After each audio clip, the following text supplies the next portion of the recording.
Hello, my name is Ashanti, and I'll be answering this week's question. And this week's question is, what do you do when you're constantly held back by fear? Well, what I would say is, first off, knowing that fear puts you in a box. And in a box, you really don't have much room to do anything, to move, to grow, do anything. So fear puts you in a box. And oftentimes, fear is stemmed from insecurities, and insecurities are stemmed from not knowing who you are. With that, your identity can't be found in the clothes you wear, your social media status, whether you get likes, follows, comments. It can't be found in your career.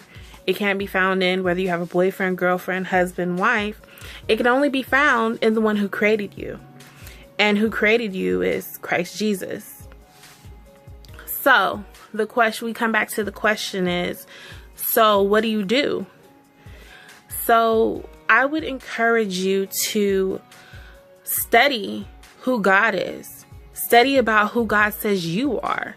Study about what he says that you can do through him and the things that you can accomplish. Once you study, I would say start speaking those things. Speak the things that he said that you can, what you can do, and who you are. Speak those things.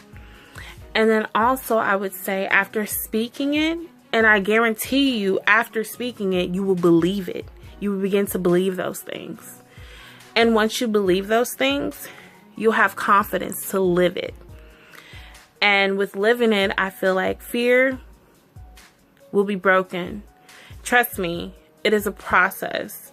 Fear is normal. You're going to go through that process. But just knowing your identity during that process makes a whole lot of the difference. In 2 Timothy, it says, "For God has not given us a spirit of fear, but of power, of love, and a sound mind." So believe that. Believe that God has not given you a spirit of fear. So don't be fearful, especially when you got Christ Jesus on your team. I would encourage you, if you don't have a relationship with Christ, and you don't know who you are, I would encourage you to get into a relationship with Christ. Ask somebody how you can get into a relationship with Christ. Leave a comment on this video. We have people who would definitely be willing to let you know how you can know more about Jesus and who you are in him. So with that being said, I would say study and know who God says you are. 2, speak it. 3, believe it.